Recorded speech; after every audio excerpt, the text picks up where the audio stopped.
IVM.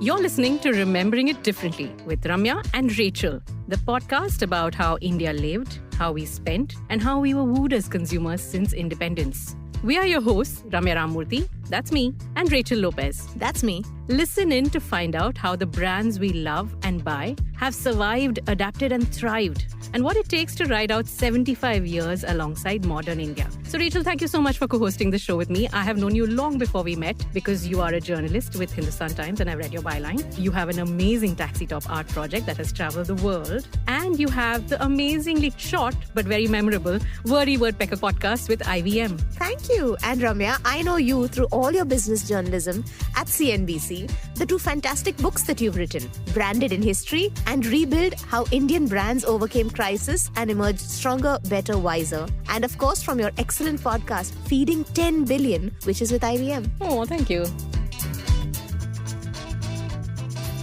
So why 75 years of brands? Why us? Why this podcast, right?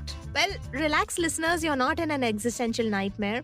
Both Ramya and I are history buffs. So we wanted to do a show that documents the journey of us as a country. But it's hard to adequately capture everyday life in an era that most of us weren't even around for. There are personal histories we can look at, of course, photographs, books, even the art of the films from those times. But really, Rachel, nothing captures the fine print, the nitty-gritty and the raw texture of our lives more than the stories we tell ourselves. And more specifically, the way we've persuaded ourselves to consume products, especially think back to a time when money was short, time was fleeting, an entire nation's industry and economy was basically being built from the ground up by an all-Indian government for the first time. What we bought, what we consumed, and how we invested shows us what we thought of ourselves. It shows us what was popular at the time and what we thought would survive, would endure. It's not about the advertising or marketing per se, though that makes a big difference, and it definitely influences what you choose to purchase. But it really is about the lives that these products touched and how we were all changed by it. Yeah. I guess if you really want to know what the last 75 years have been like now, I would say show me where you swiped your credit card. Show me what your family saved up for. This is India's history from the wallet perspective. We're talking about India and food this time, what we imported, what we invented, and what Harley-Davidson motorcycles may have had to do with a certain kind of fruit. I hope you're hungry. Get yourself a sandwich because there's a lot to talk about.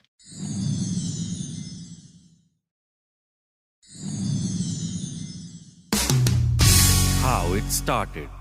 So, this is a snapshot of what India looked like in 1947 because, as you rightly said, Rachel, we weren't around then. So, and especially from the point of view of the subject today, right? Food. Just want to set the scene for that time. Just remember, just a few years before, in 1942 and 43, we just had like the Bengal famine, which if you don't know about it, if you haven't read about it in your history books, it was disastrous. It was devastating. It claimed over 3 million lives. And obviously at that point, it was also hard to document how many people died. And it was almost fully man-made in a sense that, Winston Churchill was on a war footing in World War II. They were diverting food grains to his armies. They were having a scorched earth policy on the Eastern Front where the Japanese army was advancing. So they destroyed boats that were needed for supplies in the East to halt the advance of the Japanese. And this was all just made much, much worse by a cyclone, tidal waves, and crop disease. So basically, millions of people died at that point because we just did not have enough to eat.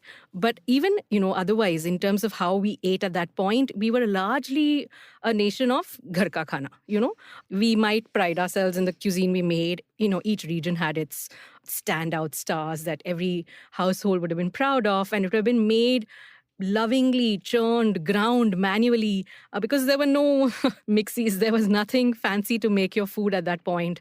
And it was basically a team of women or a khansama, depending on how rich you were, slaving away in the kitchen for hours in the heat and dust and basically making sure that everyone was well fed, but they were, running themselves to the ground. The few restaurants that India had at that point had mushroomed alongside colonialism. So, by and large, Indians just tended to grow. Like Indians were born, they grew up, and they died in the same place that they were. Yeah. They didn't travel much, But the growth of the Indian railways and the introduction of the civil services kind of led to a bit of mixing of populations. So people were moving about because of that. And that led to the need for, restaurants that serve food to people who did not have access to a kitchen or did not have access to a family that cooked for them. But even so, at that point, basically, There was no tandoori, there was no butter chicken, there was no prawns kolivada.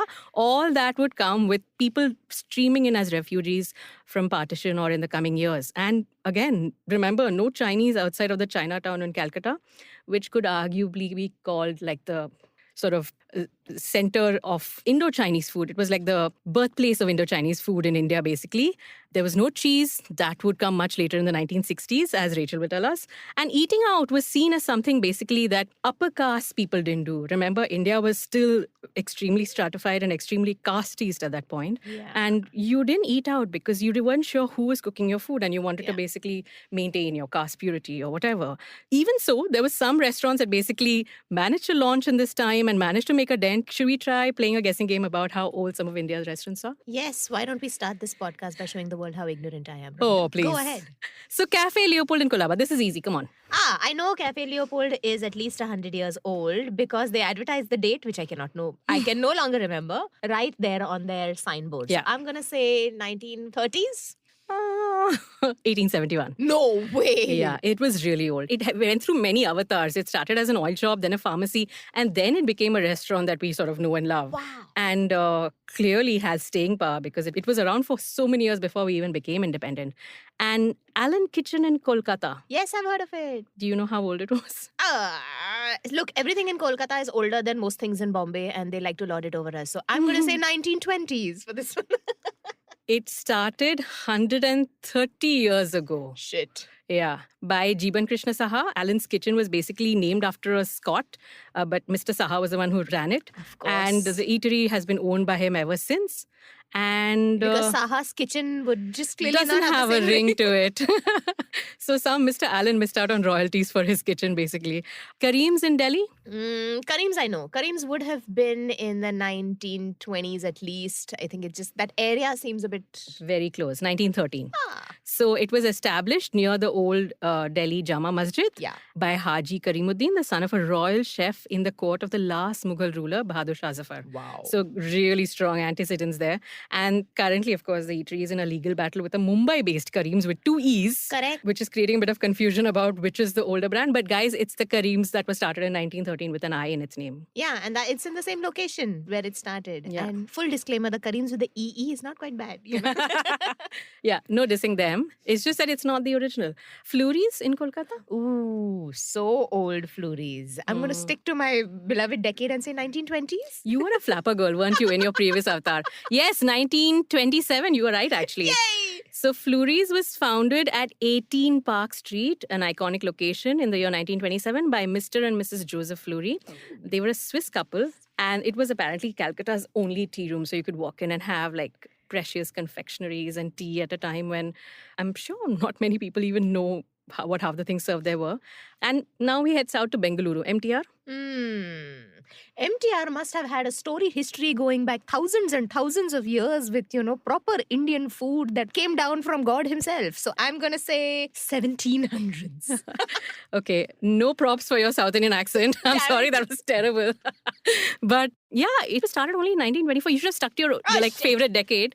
It was actually called Brahmin Coffee Club, which sounds Of course. not as cool as MTR, but it was run by a bunch of Brahmins, I suppose. Parameshwara Maya and his brothers came up from North Kannada in Udupi and basically started this club for other Brahmins who might have wanted to eat out and wanted to make sure that the food was being cooked by a Yeah. Brahmin. And it only got renamed to MTR in 1951. And still, that's the name that sticks, basically. So essentially, you're telling me that all of this, India basically had a whole ton of bahar ka khana and that my grandmother was wrong. And everyone's been eating out for like several more generations that we'd like to admit. I'm sorry, yes. Well done. But it's really interesting to see India on the cusp of 1947, desperately hungry at one end, but restaurants on the other end, fully casteist on one side, but proper restaurants and flurries and tea rooms and MTRs on the other.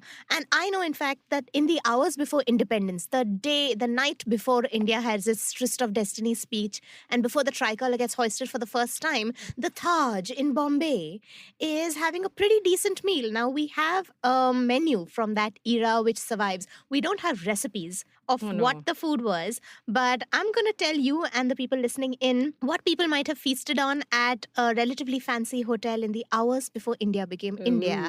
You with me? Yes. Yeah, so this is the Taj menu. It's very trendy because it's French with Indian influences. Your welcome drink is called Jam-e-Gul, which I would imagine is some kind of rose-flavored ruafza type thing. There's a consommé, which is a soup. There is an entree, which is called Delices al Hindustan. No idea what that is. There are garlic-flavored spinach crepes in a makhani gravy, which sounds ghastly. Okay. There's a curry leaf tempered veg roesti. There's a salmon patty with a joinville sauce. I have looked up a joinville sauce. It's just a butter sauce. Okay. And there's a poulade soufflé la Independence, which is an omelette with chicken. And the dessert is Vacherin de Peches Liberation or Liberation, which is poached peaches with cinnamon ice cream and creme anglaise. My God. So people were living quite well. I'm guessing that there aren't that many brown people eating this kind of meal. This is Yeah. just probably, white guys going, let's eat and head out in 1947. You never know, actually, because the Taj was apparently built for For Indians, right? Yeah. But it's fascinating. Like, nothing seems Indian about this except the delices are Hindustan and the curry leaf tempering on the veg rosti. Yeah. And still, it's amazing. Like, my mind is blown at the fact that this was the menu that was served just a few years after Just a few hours million. before. Yeah. Amazing. And just to sort of make it clear, there was a huge difference between people who got to dine out at that time, right? It was mostly, let's be clear, it was the 1% that got to eat out because this stuff was not cheap. It was not accessible to everybody, couldn't walk in. And it was costly, and it was also sort of served at places where it was frowned upon for everybody to be seen. And why would you go out to eat when you have a whole battalion of women in your house who've been slaving away. Yeah. Why would you forsake that amazing meal cooked up just for you? But, people who did not have that option. So, for instance, migrant workers and people who moved to cities for labor and did not have their entire family with them did not have access to that kind of food. And they were probably the first ones who sort of struck out and entertained these restaurants, so to speak. So, one of the famous ones is basically, I think, one of your favorites, Rachel, Sri Thakkar Bhojanalaya in Kalba Devi. Yeah. So it opened in 1945, specifically to serve meals to bachelors or men coming in from Surat and other sort of hubs of cotton and fabric trade sort of corridors. There was no menu. You just ate what was made. There was no sort of community dining or, table for this family or whatnot. There was just solo seating. You queued up, you ate very quickly at a long table facing no one, and you left. Yeah, I remember doing that as a child, by the way, Ramya, because that sort of configuration was around for quite a long time. And when I was a kid, I remember going with my family of 4. And because those tables were long, right, and they were not really built for family seating, they were like, okay, daddy, you sit here, mommy, you sit somewhere else, and the kids were sitting somewhere else. A separated family of 4. A family in disarray. Yeah, a family in disarray, like a partition happening right there. And but let me tell you, if you get unlimited amras, if you get unlimited undiyu, it is worth being separated from your family at Thakkar Bhojanalaya, okay? Man. So what did the early years of the 1950s look like? We know that the famous Moti Mahal restaurant in Delhi had opened in the 1940s and 1947. They led to basically the rise of the butter chickenification of India. Tikka and tandoori, all those things that you hear from every Delhi person ever. Yeah. Telling you that it is way better at Moti Mahal than any other restaurant in any part of the world or in India. Or basically Mumbai doesn't have anything that matches the butter chicken there, right? So yeah, what could arguably be called like the national dish of India originated in Moti Mahal at this time. And hotly contested also. Very, very, very, very hotly contested. Let me just put that down. 1959 is also when Hawkins and TTK launched the first pressure cooker in India. So wait, this is a big we deal. did not have pressure cookers before Jo this. बीवी से करे प्यार वो prestige से कैसे करे इनकार was not around How before were you this. cooking? It was basically, wood fired ovens. Shucks. Women sort of, or whoever was doing the cooking, mostly it was women, sort of getting the wood fire going, having a pot, basically And boiling blowing into away the for damn hours. embers. Oh, Yeah, God. for hours for the rice to cook or the dal to cook or whatever. And all that took hours, right? It took 4 hours to make a whole meal, which was now ready in 40 minutes thanks to Yeah. the amazing guys at Hawkins and TTK. And it got safer over the decades. I'm assuming the initial pressure cookers were kind of scary. Like the first whistle ever blown must have been like everyone And was... meals would have been explosive. Exactly. Everyone was hiding behind some pillar, making yeah. sure it didn't explode or something. But it got way so safer. And of course, it also, other big sort of revolution that happened was that commercial LPG gas under the Burma Shell Company came into our homes in 1955. So which is why... we didn't have gas. We didn't have pressure cookers at the time. We were free, but not free to use gas or pressure cooker. No. So yeah, we were free, but only to sort of slave in the kitchen and Yikes. inhale all that smoke. I can't And wait for imagine the how water to tough that boil. was. Yeah. Then, of course, you also have the amazing Poppins that launched in the 50s from Parle, Yay. the very beloved Poppins. And did you have a favorite color? Yes, everyone's favorite color should be red. I knew you had a favorite color. So for They some reason, taste I just better. knew before I even asked you. They taste better than all the other Poppins, guys. It's a Okay. hill I will die on. Arguable, debatable, we'll get to it. Amul was founded in 1946, which is a big deal, as we'll come to in the coming decades when the whole white revolution happens. And very interestingly, you mentioned partition very flippantly, Rachel, but partition was scary business, okay? Families split, businesses split. There was devastating loss. But one family managed to find a very clever way to cope with everything, okay? They had a huge family. The Hamdard family was huge. One brother, Saeed, went to Pakistan when the partition happened, and one stayed back so that neither India or Pakistan had to ever do without Ruh Afza. Oh, And that's guess so what? When nice. Bangladesh was created in 1971, they launched a company there as well. So Southeast Asia represented. And the by family's like, Hamdard. don't worry. We'll find another, branch of the family to work out another. We have enough people to launch in every country, basically. Yes. And another iconic company that was formed in the 50s, correct me if I'm pronouncing it wrong, Chittale Bandhu. Wah, wah. I was Atishay. taught by the best. Late Shri Bhaskar Ganesh Chittale, who started a milk distribution business in Sangli in Maharashtra, of all places, in 1939, decided to diversify into the most amazing snacks that had been known to mankind, with his sons basically sort of establishing Chittale Bandhu Mithai Wale in 1950 as a subsidiary of their business. And basically, they changed the game. Anyone who's gone to Pune after that has not returned without a packet Yes. of bhakarwadi. Agreed. I don't think they let you cross the expressway if you're not carrying chicken. Yeah, it's like toll. If you don't have it, pay toll and then go back, get it. And another iconic place, Karachi Bakery, was founded by another refugee who came from Karachi to Hyderabad in 1947 during partition. Sri Khan Chand Ramnani, I hope I'm not butchering that name, brought Karachi's famous fruit biscuits, Dilkhush and plum cake to India. And yes, Rachel, Yes, I'm going to judge you by your answer. What is your favorite item from Karachi Bakery, Ramya? the pressure is just Dun, dun, crazy. dun, dun. Can I say the naan khatai? Oh, not bad. Yeah, they really do fantastic naan khatai. They're really fantastic. Butter, flour, Yes. sugar. Like you can't go wrong. Yeah, and yet there are subpar naan khatais in the world, and Karachi's is not. So I'm very happy for that. Yeah. It's actually one of those things that has lasted the test of time, because even through the 60s, India was changing so much. If the 50s is when we start to realize that, oh, we're India, what are we going to do? Who are we now? In the 60s, we sort of develop on that idea a little more food-wise, India is sort of struggling to build herself up. We were talking about Amul. The 60s is when Amul decides, well, we've got all these cows, we've got all this milk, why don't we try making cheese? And they do start making something called a standardized cheddar. It's not cheddar. It's a processed cheese. And early reviews of the product in people's letters back home say it tastes like wax polish. So I'm glad we persisted. But for the early people who had to have the first batches of Amul cheese, I'm I so feel sorry. you. I feel you. Yeah.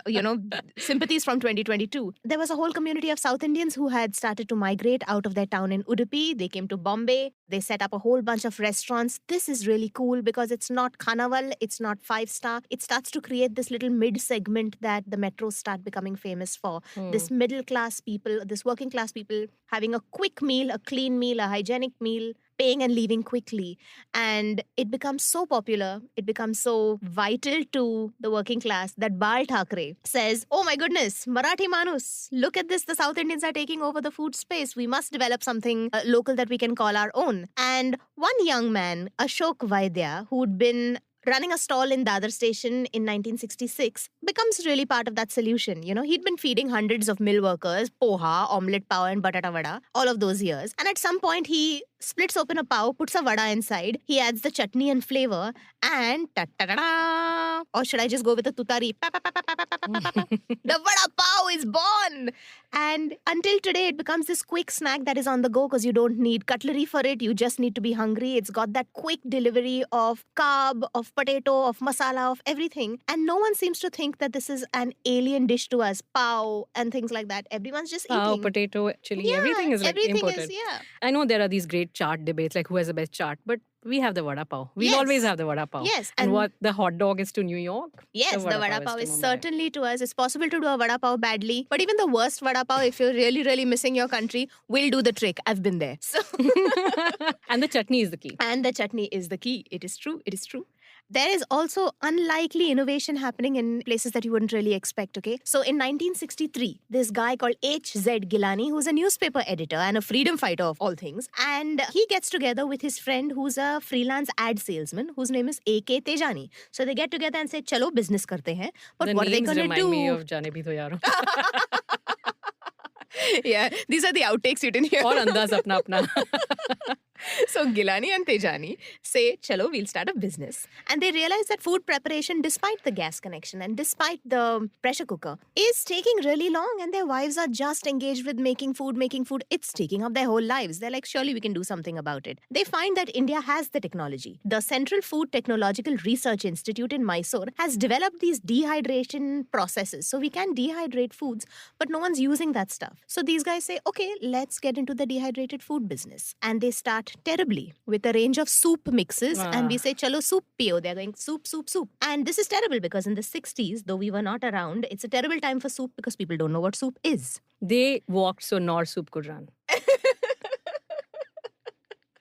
And these kirana shops and your neighborhood corner shop is stocking. They're looking at the box and they're saying soup. Acha, must be soap. And it's right there next to your soaps, okay? So it's going, the technology that was lying unused now has become a product that is going unused. And Gilani and Tejani are like, back to the old drawing board. Let's see if we can give this another try. And they go back to the lab, they develop, and this is where your story starts to get a little familiar. They start to make dehydrated gulab jamun and idli mixes. And that's when things start to really spark because people are like, you know what? I can do this. I can make gulab jamun faster. I can make idli mix faster. And they start to name their firm after Gilani and Tejani, and it's called GITS. Ooh, Yeah. what an origin story. Yeah. Amazing. And that basically paves the way for so many households that it's not just time, right? It's also familiarity. I might not have had a gulab jamun if it weren't for Gits because it's not part of my family's repertoire. Exactly. And- And certainly idlis are not part of anything, north of the Vindhyas. So thank you, GITS, for giving all of us a taste of all of that at home. Absolutely. And just for a snapshot of what an average Indian might have been eating at this point, in 1961, the daily calorie intake was 2010 calories. That's not bad. And it was basically almost fully consisting of grains and produce, not much dairy or egg, not much sugar or fat, definitely not much meat. So we needed a lot of grain to have that 2000 calories. And unfortunately, at that point, we were importing grain from the US and from other places. We didn't have enough grain in India. And obviously, we were just emerging from a lot of food deprivation, but we just weren't able to make enough to feed ourselves. We had to import it. So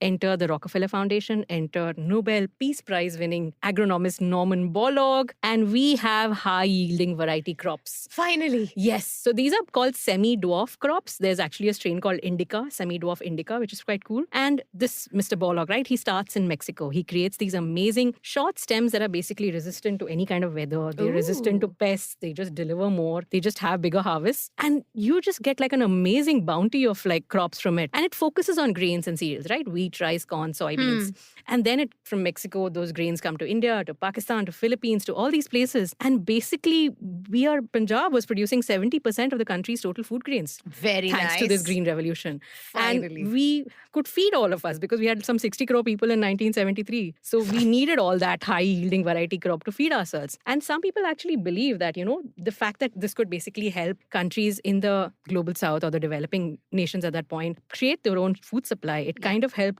because there was a big battle happening. This was the era of the Cold War. It kind of helped halt the progress of communism. I'm not 100% sure about this, but basically we could feed ourselves. So we didn't want to basically entrust more of our loyalties to the government. Yeah. That's interesting. And it's so interesting that finally, as a country, it takes us, the 1970s, right, for this revolution to happen. This is when we are starting to realize we're hungry and we can feed ourselves. What a great moment for India. Forget all the consommes and the delis, their peches, their whatever it is, Joinville. This is the cool stuff. This is really radical in the sense that we become from an importing country, we start exporting food, which is big. But we're still not out of the woods yet. In 1970s, when we were under emergency, there's a Food Control Act that's introduced in 1975, which basically makes sure that food is sold at low prices so that everyone has access to it, right? But this actually makes it tough for people like MTR that we mentioned. They are not able to maintain the high standards they need for their restaurant business, and they are forced to diversify into the instant food business and giving us the amazing ready-to-eat snacks and rasam mixes and chutney powders that MTR is so famous for. So all these sort of every little bit of policy, every bit of change that the government it has these major effects on the sector on the whole. Yeah, and it transforms business in a way that we really don't think about when we cut open an MTR packet today. That's so fantastic. Lest you think it's all doom and gloom and, we've not managed to do anything cool in the restaurant sector. It's the 70s. We did something cool. We did stuff. Tell us, Ramya. So Peter Cat in Kolkata is started by Nitin Kothari. Now, these guys already owned the Mocambo in Kolkata. And while that was more sort of continental and European stuff, and it had an actual French chef again. I don't know what the fascination with French food is in India. But this place, it decides that, well, the Bengalis love their rice. They love their kebabs. Let's mix it together and give them cello kebab. Yay! And it's a big hit. And then they take that idea further and they start with sizzlers, which was such a big deal in India at one point, right? You had to go out and have a sizzler. And Delhi, you're going to love this, Rachel. There's an open-air place in Connaught Place called Ramble. Okay. Their logo is a red jalopy. I think they got it from Jughead and where Archie's else? and whatnot. Where else? And they just serve like your basic hot dogs and burgers, but the hot dog costs like 20 rupees. Oh, man. And it probably tastes better. You remember it as tasting better than it actually was. But imagine hot dogs in India in the 70s. A 20 rupee hot dog in 70s in a place called Ramble in Delhi CP. Yeah, this is beyond anything I would have imagined. It really does then pave the way for the 80s, because the 80s is really, oh my God, the 80s. Terrible fashion, but terrible so much. movies, terrible music even. Yeah, but so much to eat. So much to eat. So, Aha, Take On Me. yes. Have you heard? Hey, Madonna's doing Madonna things in the 80s, man. So there's all kinds of things happening. There's blue eyeshadow and there's big frizzy hair. And shoulder pads. And shoulder pads, of course. And puff sleeves. None of which you can eat, but of the things that you can eat, there's a whole bunch of stuff. China Garden opens in 1983 and it rides on the back of a dish that we all think is authentically Chinese but was invented very much on Indian soil. There is a chef called Nelson Wang who was working at the Cricket Club of India in Bombay in the mid-70s. So he was their chef and well-heeled people, dropping in for a meal. And clearly, he's not doing enough innovation because at some point someone asks him for something different. And what he does is he starts to take soy sauce and Indian tadkas and things like that and corn slurry and create a kind of dark sauce that is salty, is Chinesey, but is also a kind of curry, so you can have it with rice. And everyone really loves it. And he calls it the chicken Manchurian. Ooh, no Manchurians were hurt in the creating of this Manchurian. But it's this huge hit and everyone is like, oh my God, the Chinese revolution is here. I'm going to eat Chinese food. Because up until then, it was either Joinville, whatever, or, MTR, whatever. And this Asian sort of influence starts to come into our food, but very clearly in ways that we understand. It's a gravy that you pour over rice. It's a gravy that you pour over noodles. And Nelson Wang is going crazy trying to keep up with the demand. So he starts China Garden in 1983. It's one of the country's first top standalone restaurants that you would go to see and be seen. So if you are a certain kind of Bollywood star with a wife and a mistress and the other mistress, you would see all of them at different days of the week at China Garden. I met Nelson Wang at one point and he told me that until he started China Garden, fancy restaurants meant dark lighting and stinking carpets. So I'm guessing that China Garden had none of these things. Ooh. And they really then set the tone for what Indian Chinese starts to taste like for at least this part of the country. A whole bunch of other changes come in. One which is very familiar and beloved to us all. In 1982, which is 40 years from this year, Nestle, who's looking into the country and says, you know what, we're selling coffee to these people. We're selling infant formula. But, there are a whole bunch of people. They're all hungry. What else can we sell them? They realized that Malaysia had responded quite well to packaged noodles. They were like, okay, maybe they might like some instant noodles. Did we like instant noodles? They were like, oh, okay, let's give it a shot. So what they did was they introduced the 2-minute Maggie, the yellow packet, the little red blurb, the mummy bhook lagi, the cutting open of the packet, the little snack time that kids were hungry but didn't really want to eat a full meal, the quick cooking that made the mothers very liberated, or so we thought in the kitchen, the idea that you could just add a taste maker, rehydrate noodles and eat something that looked possibly like worms but transformed the way that we all snack. And interestingly, Top Ramen, the Japanese company, yeah. they were the biggest noodle makers In like the at world, that point in Asia, definitely. And they missed India as a market Yeah. because they came here like 4 years after Maggie. Yeah. And that was all Maggie needed to like establish a stranglehold on the market. Exactly, because you didn't even call it noodles. You were just calling Maggie. it Maggie. We still call it Maggie. Yeah. Like, tum Maggie khate ho, Maggie khati hu. And It's the Xerox top runner is like, of- oh yeah. wow, did we miss this boat? And all of this is happening in the 80s. In 1989, which is just before the 90s sort of roll in, a restaurant opens at the Taj, the same Taj we've been talking about. And it's called the Zodiac Grill. It is by far the most expensive restaurant in the country. They're serving venison, quail, 5 varieties of caviar. There is the house favorite camembert dariole. There's all of that pales to why you're going to the Zodiac Grill, because they have a very famous menu with no prices. Ooh. You just see what you want and you order it and you eat it and you pay what you think. So how was it expensive? Because people sort of paid far more than the value of the food. They all were like, you know what? I don't want to be seen as some chindi person. I don't want to be seen as a penny pincher. This is a 5-star hotel. I've literally come here and I've eaten the whatever dariole and things like that. I'm going to pay more than what the So food what is did an worth. average meal cost? An average meal would cost at least 500 princely rupees at the time, Which could have been someone's salary for the month. which could have been Yeah. someone's salary for the month in Yeah. the 80s. Yeah. And people were paying 500 and 800 rupees for meals that weren't really 500 and 800 rupees. And of course, it was again a place to be seen. So we are going from hunger, we are going from pressure cookers, we are going from finally a green revolution and enough, food in our bellies. We're going from wax polished cheese to camembert dariole, and people who are overpaying for 5-star fancy meals. Wow. You started going out to eat in the 80s. What are your memories of the 80s and restaurants? Of the food service sector in the 80s. If you call it the food service sector, I'm going to believe you started off washing plates or something in the back. No. So I remember we were definitely like really young enough that we had a bedtime. We had to go to bed at 9. And my parents would pile us into the car and take us to this restaurant called Sita. I think it was probably a resto bar. Nice. One of those things, like those portmanteau words, right? Resto bar, something like that. And then we would always order dingri matar and kulcha. And we would eat it. And then at the stroke of 9, we would be asleep on their couch. Oh. So my parents would have to like pile us into the car again and take us back. And I don't know if it was like fun for them, but it was very fun for us. And it was like the biggest memory I have of eating out. I'm sure we ate out at like finer places, but I remember Sita restaurant, which is unfortunately no more. It's a Mahesh lunch home. Oh, but what a sweet memory to have. And really, for people eating out, that becomes now the entertainment, right? You're going out to eat rather than, the theater of food is the thing to do in the evening, which is what I remember as well. If you thought the excesses of the 80s were a lot, it's nothing compared to the 90s. We have more of everything. So there's conspicuous consumption in the literal sense. Everyone remembers the 90s as the decade of liberalization. We opened up our markets. We had things coming in. We have more than one kind of car. But here's how it changes food, right? We have so much more to eat and so many different ways in which we can feed ourselves. It is no longer, the 90s are the decade in which food is no longer just something to fill your stomach. It is now something to play around with. And you can taste liberalization, like literally, because McDonald's arrives in 1996. Okay, it's the year before I finished my school. And yes, I went there. The first McDonald's was in Linking Road in Bandra, not too far from where we're recording. Yes, I went there in 1996 in the first month. Yes, I ordered a burger. Yes, I got one burger free on the other burger and I felt like Jughead. I was like, you know what? Forget all this rambles and jalopy business. This is where I'm going to change things. And I could not finish, Ramya. I could not finish a burger by myself because I was just not used to this much bread and this thicker patty and things like that. I remember birthday parties used to happen at McDonald's. At McDonald's, as they still do, but for much younger children, not us.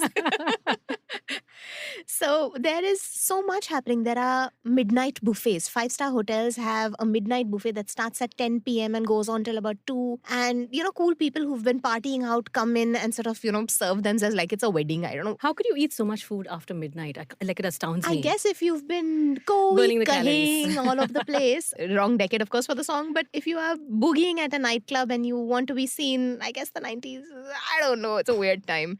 So there are midnight buffets, there are ghazals at Indian restaurants when, you can cry into your shorba listening to Jagjit Singh. There are permit rooms, there are gastropubs, restrobars, as you said. We've gone from Udupi filter coffee to barista because cafe culture comes in. Everyone's watching Friends on TV, so of course they want to hang out in a cafe. There have been upstairs cabins earlier in restaurants. Now they're called private dining rooms. And we used to have family restaurants and now they're called fine dine. dines. Fine dines just means that there's a tablecloth, So yeah, that's really what's happening. And there was a revolution at home as well, because the color TV came to India in that decade. It was just after the Asian Games in the 80s. There was an influx of color TVs after that decade. And in the 90s, you just had advertising just took off. Yeah. And, the government was advertising a lot in terms of telling people what to eat. If you remember, there was that doodh hai wonderful, pee sakte hai rose glass full, which was telling you please drink milk because we were probably deficient in calcium and protein and whatnot.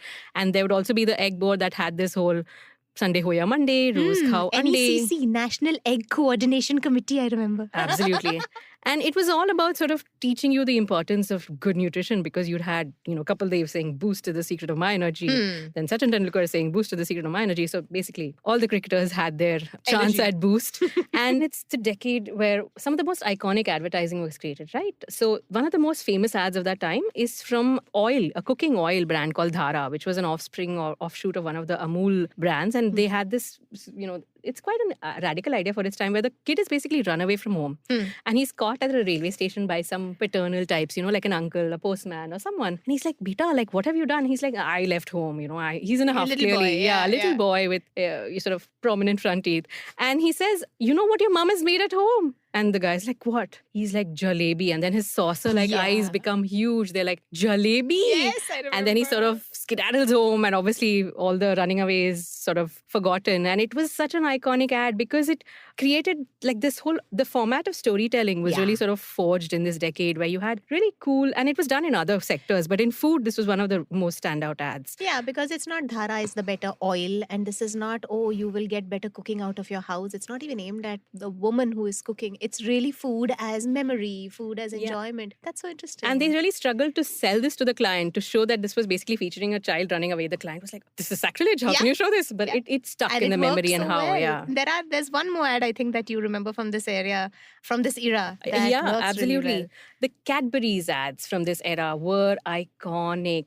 And it was, again, they did not focus on the product at all. They were not telling you, please, bhaiya, Cadbury khao. Or please, kya kha sakte the, by the way, khao. in the 90s. Yeah. But they could have done the very sort of run-of-the-mill stuff. Instead, O&M was the advertising agency, and they ran with it. They had ads where cricketer was scoring 6 and his girlfriend was dressed in this lovely floral dress, and she was doing a little jiggy on the sort of cricket ground. And we've not seen people like this in advertising before. We've not seen people seen this side of us reflected in advertising, and it was just iconic. And their tagline was, "Kya baat hai zindagi mein?" Matlab, life is amazing. It's good. the 90s. Enjoy. Have a Cadbury's. And of course, it later became other things. It was basically kuch meetha ho jaye, pappu paas ho gaya. They tried to link traditional sort of sweet giving on occasions to chocolates, basically make everyone buy chocolates. But nothing was as iconic as this sort of series of ads. It was a series of things where just the joy in life was linked to Cadbury's. Could have only happened in the 90s before everything changed in the new millennium. Dun, dun, dun. It's a good time to take a break. We'll be back with How It's Going.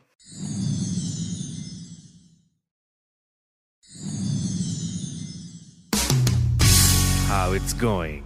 This is the part where we tell you how it's going since the year 2000. But do we really have to? Because you already know how it's going. You've been there, you've eaten that, you've got the doggy bag. Since the year 2000, standalone restaurants have just boomed in big cities. They've trickled down to smaller towns as well. Everyone's got a favorite place to go out. Everyone's got a list of places they love and they hate and they just won't touch. We've gone from that one Chinese place, to a dedicated Japanese restaurant, Korean restaurant, Cantonese place, sushi, conveyor belt places, and so much else. We've gone from that one Maggie to you can have reconstituted upma mid-air on your flight by just adding hot water. You've gone from landline delivery, ladka nikal gaya madam, to cloud kitchens, online ordering, virtual refunds, and a coupon code that says 50% off, but only up to ₹50. We've had award-winning wines. We've had coffees that we are making ourselves, cheese that we are making and winning world awards, chocolates that we are now growing cocoa beans in this country. Our whiskeys are the toast of the world. We are doing sourdough workshops of all things. So things things have really transformed over the last 2 decades. And what is really exciting, and Ramya, I know you will agree, people really want to know where their food comes from now. That's really a sea change from not having enough food Yeah. to just being seen. In fact, it's like a multitude of stories about where our food comes from, the different ways we can cook our food, the different ways that we can be conscious, ethical, Mindful. mindful, which means that we've sort of really made that jump to where the global food culture is, right? Yeah. And it's also amazing because we've come from a time when we were basically eating 2,000 calories. In 2011, we weren't eating that much more. It was still just 2,458 calories, which was a daily intake. But the balance of produce and grains had slightly settled in the favor of eggs and dairy, sugar and fat. Meat has also bumped up a bit, as well as other things, right? So we're basically having a slightly more balanced diet. We're eating better as we become more affluent. And from ghar ka khana, bahar ka khana, we've gone to like home chefs, regional recipes, gourmet dabbas, keto this, sattvic that. You can basically have Haas avocados on toast for breakfast, like a real millennial, and order Chilean sea bass for lunch, or New Zealand lamb chops, or a full sort of Manipuri meal online from a home chef you've never met. So it's a huge change in sort of how we approach the food sector as a whole. And it's also had a big impact on the QSR, or the quick service restaurant industry. So you mentioned McDonald's, but we've had basically Domino's, Pizza Hut, KFC, Taco Bell. All the global food giants are now in India. Maybe that's not a good thing given we have as much obesity in India as malnutrition, but it does mean that it is a market that's there for the taking. And with online food ordering, right, you can basically eat, pick and choose, basically have appetizer from one place, entree from another, dessert from another. And there's been a huge amount of innovation in this space. You know, earlier you had players like Tasty Khana, Tiny Owl, Food Panda, who've all been sort of gobbled up by Zomato and Swiggy. And now these guys are valued at like $5.3 billion and $10.7 billion respectively. So there's a lot that's happening in this space. A lot of their advertising also reflects their sort of this behemoth status they have in the sector. I remember Swiggy used to have these amazing ads where they basically introduced, there was no minimum order. You could order anything. So there's this man who sort of steps out, makes sure that the delivery boy isn't ringing the bell, takes one gulab jamun, eats it happily, and says bye to the delivery boy and goes back in and sits. And then his wife is just giving him this strange look like, what just happened? And then she continues knitting or whatever she's doing. And it was amazing. We've come a long way from Gits, man. Absolutely, right? Like from buying a whole packet of Gits and making gulab jamun at home in bulk, just one. You can order it and eat it. Or there was another amazing ad where there were 3 generations of women basically sitting, oiling each other's hair. And the youngest, basically the granddaughter, must have said, "Ma, bahut ho gaya time, aapka haath ka khana nahi khaya." So the mother gives her a look and then says the same thing to her mom, right? Oh, nice. So the She passes granddaughter, it up the mother chain. and grandmother. The grandmother just like completely like, or takes her phone, orders a food and says, "Ye lo mere haath ka khana."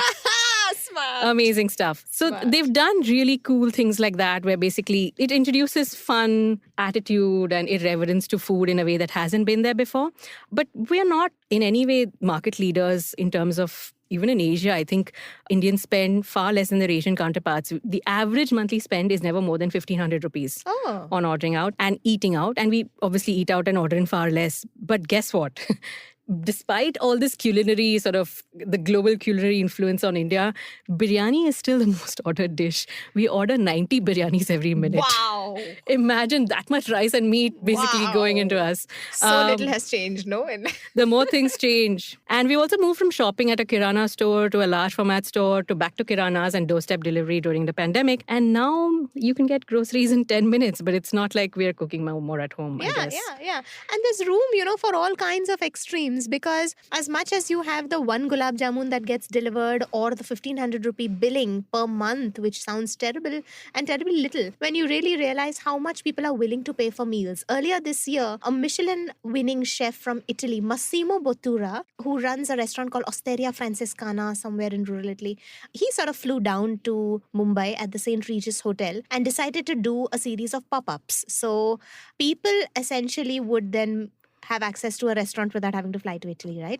Now, his meals were priced at 41,000 rupees per person. Okay. So it this is includes a the cost of the man- ticket to Italy. Clearly. It's 41,000 rupees per person. And not only did he sell out and fill up all his seats, there were 91 people on the waiting list. So we're willing to do so many things for food. Imagine from a country that, barely had enough to eat when we became the India that we are right now. Our palates have changed, but many things haven't. We were talking about Thakar Bhojanalay, they of the partition your family and eat alone. But they still serve home-style Gujarati Rajasthani thali in the same location that they've been in since before independence. And the clientele has changed a little bit. They're not just the single man who's flown in or who's driven in from Surat, who's taken the train. But they are now families, they're groups of friends, they're foreign tourists, not just single men. And people will still queue up, but for different reasons. Because Thakkar doesn't take reservations and they will not seat Kirit Bhai's family of 9 until all 9 people have arrived. So there's always a lot of waiting. Rules. They're Yes, like yes. the soup Nazis, basically.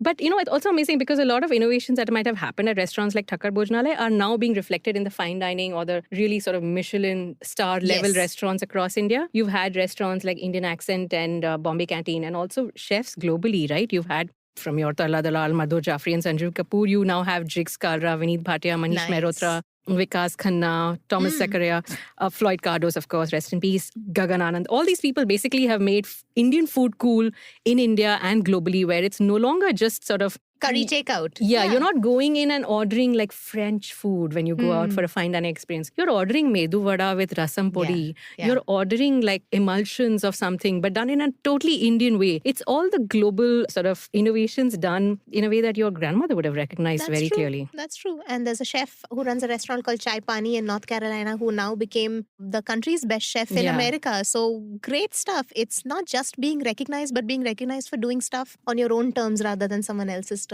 That's really fun. And the other crazy thing about India is that you remember mentioning like Maggie basically became like the default snack for mothers and then hitchhikers and mountaineers and everybody who basically wanted a snack outdoors. There's now something called the World Instant Noodles Association. What? Say it again. There is a what? A World Instant Noodles Association. Nice. And in that, India basically ranks, drum roll, 4th in global demand for instant noodles. We're like basically serving 6,730 million servings were served in 2020. Wait. You're saying that we ate 6,730 million servings of noodles In 2020. India in 2020. And we were just beaten by China, Indonesia and Vietnam. I'm surprised Japan is not ahead of us. Yeah. It's amazing for a nation basically with no tradition of noodle making. Yeah. We're gobbling them up like tank. That's really cool. I also think that we're on a better footing with the world. We want your Domino's pizza, but we want banana as one of the options of the toppings. We want a Frenchified food, but we want a vegetarian and Jain option. We want stuff, but we want it on our terms, and we're not afraid to make adaptations that only we will eat. And we forced industries to comply. So all your fancy international chefs who says, no, I will only make a butter sauce with, with beef broth, they're all forced to adapt their recipes so that they can have the Indian rupee. And that's amazing for all of us. We're also on a different relationship status with the world. I remember in 2007, Harley Davidson, this is where the story gets interesting. Harley Davidson, the motorcycle maker, was really looking to sell to India. Oh, you have people, you have roads, surely you're going to buy our motorcycles. And they were trying to kind of find a way to import to India. But our Ministry for Exports was sitting at the table with them saying, hi, how about a quid pro quo? Let's see whether we can find something that we can sell in your country as well. And it just so happens that India was really trying to find a way to sell Alfonso mangoes in the American market. But the American US FDA was like, oh, we're not sure about your agricultural produce. Oh, it seems a little suspect. Oh, we have these, Mexican mangoes coming from elsewhere and they're bigger and they're frankly terrible. But, and India was like, you know what? We have great mangoes, dudes. You should really enjoy them. And America was just being finicky. But we had this great opportunity that said, you sell Harley Davidsons in India and we'll sell Alfonso mangoes in America. And that's how some of our prized produce reached American supermarkets. I say that's a win-win. That's amazing. Trade associations, well done. Da-da-da-da. So that brings us to the final section of this podcast where Rachel, just like you judge my Karachi bakery choices, I'm going to judge you on a very quick rapid fire or quiz or what have you, basically. Sure, be nice. Be Yeah, gentle. this is a rip-off of a Zomato ad campaign, just full disclosure. But I just found it very sort of cute and I want to know what Rachel thinks about all of these things. So Zomato did a series of ads saying there are 2 kinds of people in this world and we're going to find out exactly what kind you are, Rachel. Oh no. Okay, go ahead. So there are 2 kinds of people in this world. The ones that eat the entire pizza or the slice of pizza, or leave the crust behind? I'm a leave the crust behind person. What else is there for my brother to eat otherwise? What about food waste? No, he is my food waste. Oh. Put it in him. Okay. There are two kinds of people in this world. The ones that look at the every entry in the menu section under each dish, and the ones that look at all the price tags. Ooh, I look at a restaurant and see whether I can afford it in the larger sense. But once I'm inside, I want to eat what I want to eat. I won't go to a restaurant and then say I'm going to eat the cheapest thing there. I think that this defeats the purpose. Yeah. That's Don't me. go out and eat, Just stay home then. Or just pick the cheaper restaurant. Yeah. There are two kinds of people in the world, ketchup or mustard. Neither. I'm a chutney person. That's cheating. fine. I would say, what about, why not combine the two? No? Wow, I'm judging you now. Yeah. But really, mustard with... In the next episode, we will replace Ramya with someone better. Who does not mix her condiments. What the F? Condiments are meant to be mixed. What do you think chutney is? There are two kinds of people in this world. Ketchup on the side of fries, or ketchup squiggled all over their fries? Option 3. The only thing that goes with fries is more fries. So I have them neat. Wow. Fries before guys kind of girl. Yeah, fries before guys. I think I prefer the on the side so that I can mix it up. Yeah. There are two kinds of people in this world. They just bite into an Oreo biscuit, just bite it. And then the others that sort of twist karo, separate karo, lick the cream, and then have it, which is how Oreo advertised itself when it came to India. Well, I just want to say, Ramya, that I like it savage style. I just eat the whole thing in one mouthful. What about you? Wow. You're just trolling me now. I think I prefer twisted and have the cream and two-handed all. approach? Yeah. Okay. It was meant to be had that way. Two kinds of people in this world, eat on the dining table, or the dining table is basically the sofa. My dining table is the sofa. Yeah, I think I kind of eat wherever I feel comfortable. Yeah, to. that's true. Fair enough. Two kinds of people in the world, pay the bill as soon as it comes with their credit card, or Pay the bill as soon as it comes, guys. And be the person who fights for the bill because, I'm a good middle class person. No, let me. No, let me. Pehle main. No. Let me. Okay, next time you pay. Okay. So you can treat me next time you go. Two kinds of people in this world, Coke or Pepsi? Neither. Good choice. Don't drink cola. There are two kinds of people in this world, cutlery or hands? Cutlery, always, even with rice. I am just that person. Yeah, there are some things that go better Except with for cutlery. dosa, yeah. Dosa, a lot of rice, you need your hands. But yeah. Two kinds of people in this world, the ones who have chocolate slice by slice or piece by piece, or the ones that just munch into it. I'm middle class. I don't think I've ever been able to finish a bar of dairy milk by myself because it was rationed to us as children. So you ate it square by square, and that has, it just seems too excessive to eat anything more. Yeah. It's like if you eat a square, it's not cheating. You can eat a square. Yeah. The ones that eat basically gems or Skittles or M&Ms or whatever you have sort of all jumbled up, or the ones that separate them and have them by forget all color. of this, Ramya. Two kinds of people in the world. Do you have a favorite Poppins color? Or do you not have a favorite Poppins color? I don't. I just... That ends our podcast right here. Okay, no, they all had different colors. Part of the fun, because you had very little going for you as a child, was to imagine that they all tasted different. I'm an equal opportunity consumer. Fair enough. Okay, good answer. And what about separating your gems or having them in one go? Everyone knows the purple ones are the best. You said yellow the last time. Okay. Those were the M&Ms. So yeah, those were M&Ms, not gems. Actually, I'm not a big gems fan. So Okay. yeah, the full disclaimer is that I had parents in the Gulf. So I had access to things that were not really gems. And my favorites come from a slightly more smug place. Oops. Your evolved palate. Oops. Oh, M&Ms instead of gems. Wow. Yeah, well, so fans. Yeah, that concludes our what kind of person are you? And are you happy with the person you are, Rachel? Can you look yourself in the mirror? I'm a well-fed person thanks to my country and thanks to my history. So I'm very happy with who I am. You are listening to Remembering It Differently with Ramya and Rachel. If you liked what you heard, or wait a minute, you remember the last 75 years completely differently, then let us know. Reach out to me, Rachel, on Instagram. I'm at the Greater Bombay. And you can find me, Ramya, on at Cryptic Caprice on Twitter and Dithering Funambulist on Instagram. Please don't ask. And if brands, consumer insights, money talk, and snippets of history are your jam, head on over to IVM's other podcast to listen in. See you next week.